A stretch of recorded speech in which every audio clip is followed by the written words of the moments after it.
Hi, I'm James Shillinglaw, and I'm here on the island of Korcula.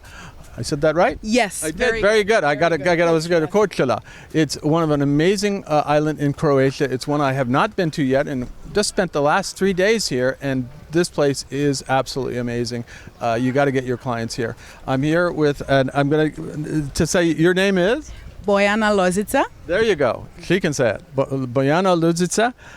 And she just gave us a wonderful guide around the old town of Korcula, which is actually, incredibly historic. It's been here for centuries.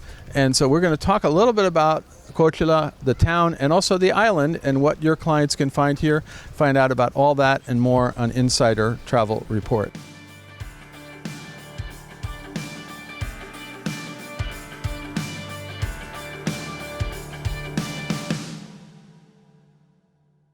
Now, first of all, thank you so much. That was a marvelous tour. It gave me a lot of insight into what this island is that I'd heard of but never really experienced before. So tell us a little bit, just overview of what Korcula is. So the Korcula town, old town of Korcula, has been here for a very, very long time, as you said, for centuries, since 12th century. So the whole island has a very long history of inhabitants. It has very different things to do, different things to see for everybody. We have something a little bit for the enjoyers of the sun and sea, for the active holidays. So we have a little bit of history and a little bit of everything for everyone. It really is. It is amazing. And it is a large island. I rented a car and I went to go wine tasting, olive oil tasting.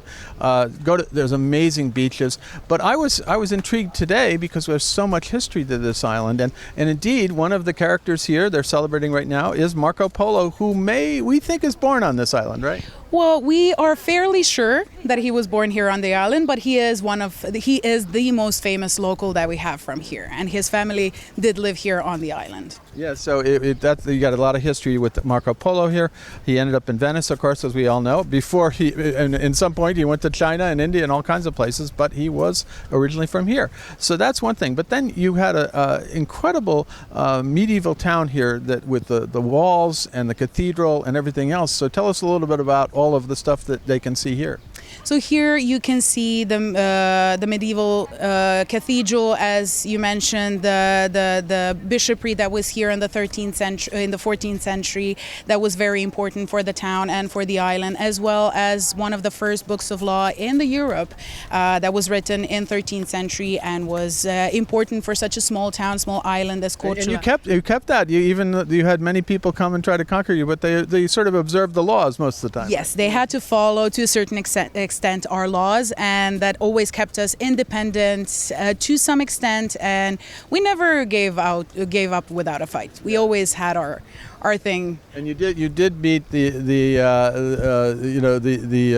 Islam, the empire, right? Yes, we did have a little touch with the Ottoman Empire. Ottoman Empire with the Turkish army, Turkish fleet that was here right in front of the city walls of Korcula. But against all odds, we managed to defend ourselves with a little help from nature. We managed to conquer them and to stay free. And so because of that, we're actually on what I would call Restaurant Row here, right along the water, right along where the walls essentially were. We are basically on the city walls itself. Yeah, and they have just a rows of wonderful restaurants. We're actually going to go to a Michelin star restaurant after this. And I think you were telling me your partner actually works as a chef in one of them, right? In one of the restaurants, yes, my partner works as a chef. And then you were born just really outside of the walls. Just a couple of steps outside of the city walls. So on these city walls is basically where I spent my childhood playing and running around. Or swimming, as you were telling me. Running on the walls itself, no matter how crazy it seems now. When you're a kid, everything seems easy and not that high or dangerous. Well, it must have been a magnificent place to grow up. And I know you've traveled and you've come back here and you realize you did have a nice place to grow up in, right? It's an amazing place to grow, to have children, for children to raise them here, because it's very safe. safe. It's very nice. I have a niece that's 7 years old. She goes to the store by herself or to the park by herself. She doesn't have a phone. She only has her watch and be back home, at 6 or 7. And it's very safe. Everybody knows everybody. So it's a really great place to grow up. Well, I do know that in Korcula they've been really focused on family travel. I know we've worked with the tourist bureau here, and they really said this is a great place for families to come to, right? It is. It really is a nice place. You have a lot of beaches that are accessible to grown-ups, to kids. You have some aqua parks, so a lot of activities that you can include your kids in. And as I said, just everybody's very relaxed, and it's just a safe place. Absolutely. Now, to get out of the old town here, there are lots of things to do. One of the biggest things is to go to wineries, to wine tastings, and I think you said there's probably 30 some wineries around on this island, and then there's on this area, and then there's other little islands too that they have wineries too, right? Exactly. So on the smaller islands as well, on Pelješac Peninsula that's right across, the island of Korcula itself is more known for white wine varieties, and Pelješac Peninsula that's just across from Korcula is known for red wines. Of course, we do keep good neighborly relations, and so we borrow some red wine from them. We borrow them. This is only fair. Exactly, and then everybody has the best wine that you could possibly. And then, so there you got that. So you can go to wine tastings, although you might want to take a guide with you to take you around, because I tried that with one winery. I probably had enough. It was an amazing experience, and I think you said I was at Vitas over in Lombarda. And then there was another one I was in. I'm blanking out. That was amazing as well. So I did 2 wine tastings, and then an olive oil tasting, because that's also another thing you produce here. So yeah, here as well we have big production of olive oil. When I say big, it's mostly for our island's needs, because we don't produce that big amounts to export it to different countries throughout Europe. So most of the wine and olive oil that we produce on the island, we spend it on the island.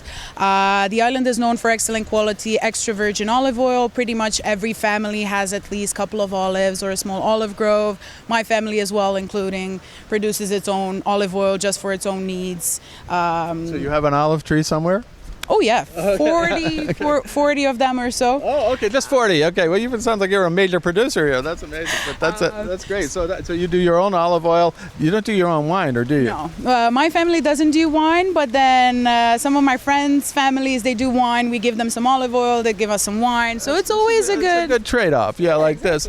Now, I guess I want to close with just saying that there's a couple other things you showed us. There was the best ice cream in the old town, which we still have to try, and then there was a cool bar that's in a tower that you could go, and that's another cool thing which I didn't know about till just now, and I'm actually leaving today, sadly. I've been here for 3 days. It's been an amazing trip, but you have a beautiful island here. More people should come. Maybe not 1 million people, but a lot of people. We're in the middle of August, and I don't feel like it's crowded at all. Mm-hmm. It's we like that it's not too crowded, so everyone can have a nice time, a nice feeling of relaxation without kind of being crowded in with older people. So it's really nice that it's not too crowded. Absolutely. Now, you are a certified registered guide here. Yes, tell us where, give us your email that we can superimpose so people can contact you if they're interested in getting a guided tour. Okay, so my email is blozica@gmail.com. So BLOZICA, then monkey@gmail.com. There you go, and you'll see it below too on the descriptor. Again, thank you so much. It's great. It gave a great overview. Incredible place. It is the Green Island, as I said. You've got pine trees, you've got vineyards, you've got everything, and you've got this amazing medieval town that's got so much history. You really have a perfect destination here. Thank you so much. I'm always glad to hear that when people like my island. I'm James Schillinglaw, and this is Insider Travel Report from Korcula.